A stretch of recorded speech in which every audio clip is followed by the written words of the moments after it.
तो hello friends, आप सभी का मेरे यूट्यूब चैनल में स्वागत है। मैं आदित्य कुमार आप सभी का रेलवे साइंस सीरीज में स्वागत करता हूं। जैसे कि आप लोगों को पता होगा कि कल मैंने साइटोलॉजी पढ़ाया, तो आज हम लोग स्टार्ट करने वाले हैं कोशिका विज्ञान।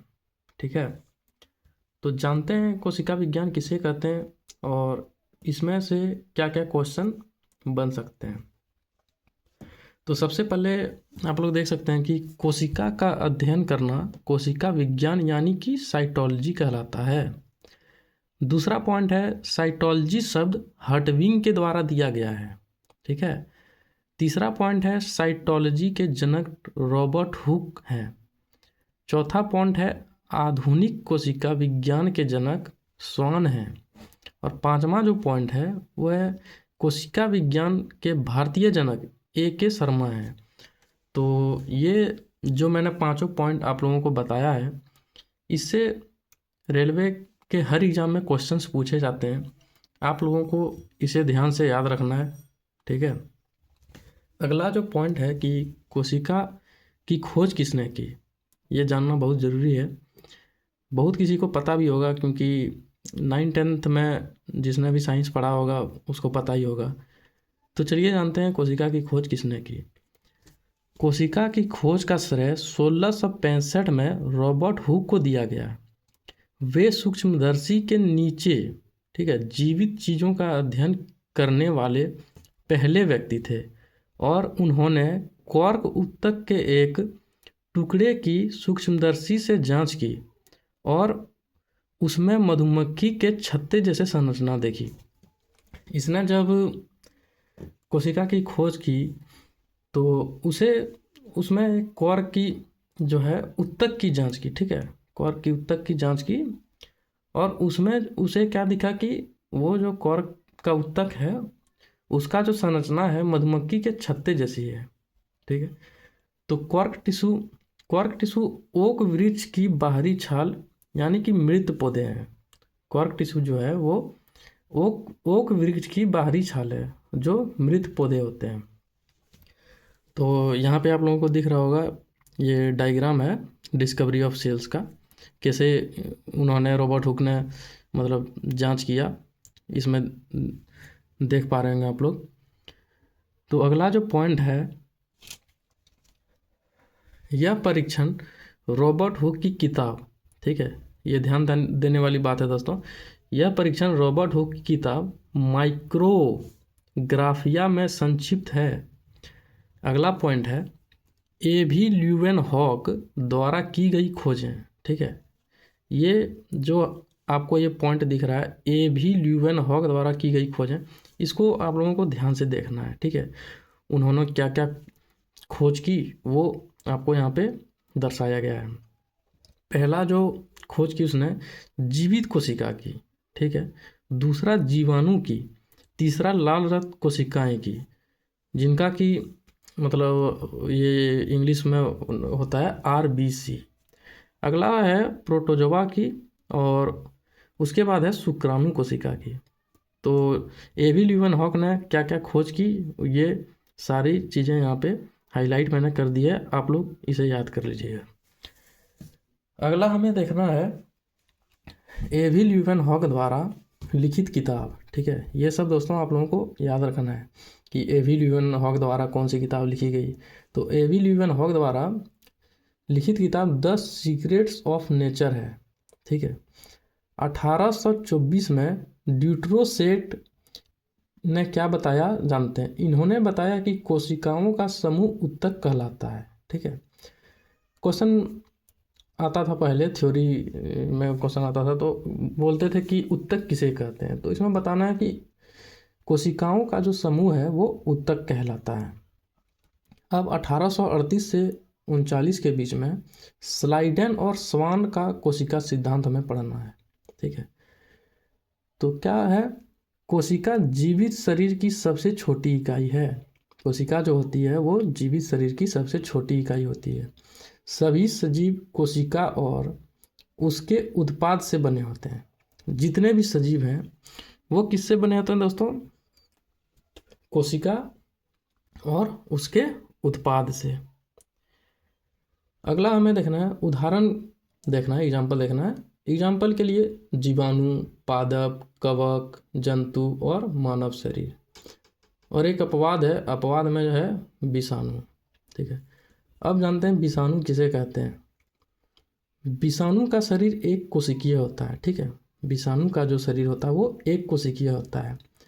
विषाणु को सजीव तथा निर्जीव के मध्य की संयोजक कड़ी माना गया है।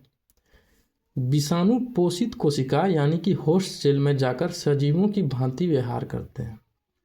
ठीक है, विषाणु जो होता है दोस्तों, ये पोषित कोशिका मतलब होस्ट सेल में जाकर सजीवों की तरह व्यवहार करते हैं। जैसे कि आप लोगों को पता होगा, जब कोविड का टाइम था तो कोरोना किस तरह फैलता था, वो तो होस्ट सेल में जाकर मतलब हमारे शरीर के अंदर में जा कर के वो हमारे तरह ही व्यवहार करते थे, इसलिए तो इतना इसका प्रभाव पड़ा है। ठीक है, तो अब विषाणु को मतलब 2 भागों में बांटा गया है। पहला भाग जो है बाहरी आवरण है, दूसरा है अनुवांशिक पदार्थ। कैप्सिड प्रोटीन से बना आवरण, ठीक है, बाहरी आवरण जो विषाणु का बाहरी आवरण होता है वो कैप्सिड प्रोटीन से बना होता है। ठीक है, और दूसरा जो है अनुवांशिक पदार्थ डीएनए या आरएनए। ठीक है, अब पढ़ते हैं हम लोग 1855। ठीक है, 1855 में रूडोल्फ विर्चोव, ठीक है, इन्होंने क्या बताया, चलिए जानते हैं। इन्होंने एक कथन दिया, ओमिन्स सेलुला ई सेलुला। ठीक है, तो इसका क्या अर्थ है जानते हैं। ओमिन्स का मतलब होता है पहले से मौजूद। ठीक है, सेल्यूला का मतलब होता है कोशिका। ठीक है, जैसे कि आप लोग जानते होंगे, पहले मैंने बताया ए सेल्यूलर मतलब एक कोशिकीय, तो सेल्यूला का मतलब होता है कोशिका। अर्थात कोई भी नई कोशिका का निर्माण पहले से मौजूद कोशिका से होता है। मतलब हम लोग कह सकते हैं कि कोई भी अगर कोशिका का निर्माण होगा वो हमारे पहले से जो मौजूद कोशिका होते हैं उसी से होती है। अब आप लोगों को यहाँ पे दिख रहा होगा, नोट मैंने करके लिखा हुआ है, तो इसको ध्यान देना है। संसार की सबसे छोटी कोशिका जो होती है दोस्तों, वो क्या होती है, वो होती है जीवाणु कोशिका, माइकोप्लाज्मा। इसका आकार होता है, क्या होता है, 1 माइक्रोमीटर से कम। ठीक है, इसका नाम, ठीक है, इसका नाम देखना है दोस्तों, PPLO। ठीक है, इसका जो फुल फॉर्म है यहाँ पे फुल फॉर्म दिया होगा। दूसरा है MLD। ठीक है, अब दूसरा पॉइंट जो है वो होता है क्या, संसार की सबसे बड़ी कोशिका क्या है। सभी को पता होगा शुतुरमुर्ग की अंडे की कोशिका जो होती है सबसे बड़ी होती है। इसका आकार जो है 130 से 170 मिलीमीटर होती है। अब पढ़ते हैं मानव शरीर। मानव शरीर सबसे बड़ी कोशिका मादा अंडाणु। ठीक है, सबसे छोटी कोशिका नर शुक्राणु, सबसे लंबी कोशिका तंत्रिका कोशिका होती है। ठीक है, आपसे क्वेश्चन आएगा, क्वेश्चन पूछेगा कि मानव शरीर की सबसे लंबी कोशिका कौन सी होती है, तो आप लोगों को उसका जवाब देना है तंत्रिका कोशिका। ये सवाल बहुत बार एग्जाम में रिपीट हो चुके हैं, तो इसको आप लोगों को ध्यान देना है। अब दूसरा जो पढ़ना है हमें, एक कोशिकीय प्राणी और बहुकोशिकीय प्राणी, इन दोनों में क्या अंतर होता है, चलिए जानते हैं। एक कोशिकीय प्राणी मतलब एकल कोशिका। ठीक है, उदाहरण के लिए अमीबा और पैरामीशियम। बहुकोशिकीय प्राणी का मतलब होता है बहुकोशिका मतलब एक से अधिक। उदाहरण के लिए पादप, शैवाल, जंतु और मानव। चलिए अब जानते हैं कोशिका के प्रकार। ठीक है, कोशिका के कौन कौन से प्रकार होते हैं। नंबर 1, प्रोकेंद्रिक कोशिका यानी कि प्रोकैरियोटिक सेल। ठीक है, प्रो मतलब प्राचीन और कैरियोटिक मतलब केंद्रक। ठीक है, केंद्रक उपस्थिति या अपरिपक्व होता है, केंद्रक झिल्ली अनुपस्थित। ठीक है, एग्जाम्पल के लिए जीवाणु कोशिका साइनोबैक्टीरिया। ठीक है, हरे नीले शैवाल, ये प्रकाश संश्लेषण कर सकते हैं।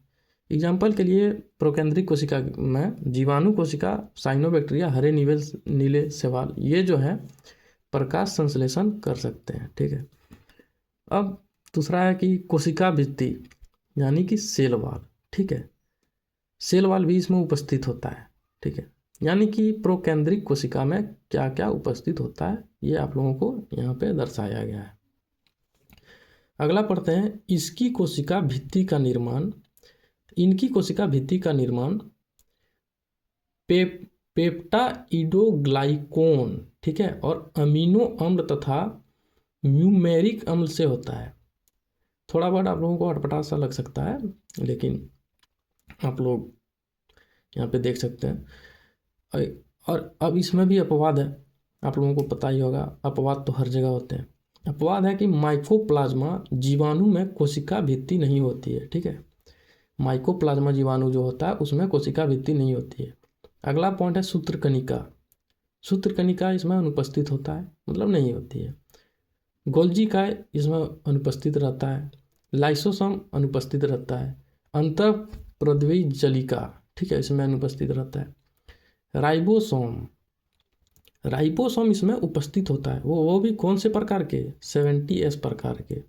ठीक है, इसको ध्यान देना है। राइबोसोम जो होता है इसमें उपस्थित होता है, वो भी 70S प्रकार के। अब जीवाणु कोशिका का अनुवांशिक पदार्थ, ठीक है, DNA, जो गोलाकार या एकल कुंडलित न्यूक्लियोइड जीनोफार, ठीक है, इस तरह होता है। अगला पॉइंट पढ़ते हैं, जीवाणु कोशिका के पास एक अतिरिक्त DNA होता है जिसका नाम प्लाज्मिड है। अब इससे भी क्वेश्चन आ सकते हैं, जैसे कि पूछ देगा ऐसी कौन सी कोशिका है जिसके पास एक अतिरिक्त DNA होती है। ठीक है, तो आप लोगों को बताना है जीवाणु कोशिका। अगला जो प्रकार हमने पढ़ना है, अगला टाइप पढ़ना है यूकेंद्रिक कोशिका, ईकैरियोटिक सेल। ठीक है, EU का मतलब होता है नया, कैरियोटिक का मतलब होता है केंद्रक। ठीक है, इसमें केंद्रक उपस्थित या परिपक्व होते हैं। इसमें केंद्रक झिल्ली उपस्थित होते हैं। एग्जाम्पल के लिए पादप कोशिका, सेल्यूलोज प्लस हेमीसेल्यूलोज। ठीक है, शैवाल कोशिका, cellulose plus CaCO3 plus galactose. कवक कोशिका, इसका मतलब काइटिन। जंतु कोशिका और मानव कोशिका भित्ति नहीं होती है। ठीक है, इसमें जो होता है जंतु कोशिका, मानव कोशिका में कोशिका भित्ति नहीं होती है। और ये जो तीनों पॉइंट आपको दिख रहा है इसमें कोशिका भित्ति होती है। तो इसी के साथ आज की ये दूसरी सीरीज ख़त्म होती है। इसके आगे मैं सीरीज 3 यानी कि तीसरे क्लास में आपको बताऊंगा। तो आप लोगों को ये वीडियो कैसा लगा आप लोग कमेंट करके बताएंगे, और वीडियो पसंद आई हो तो ज़्यादा से ज़्यादा लाइक करें, सब्सक्राइब करें, और ऐसे ही प्यार बनाए रखें। तो चलिए मिलते हैं अगले साइंस के सीरीज में। ठीक है, धन्यवाद।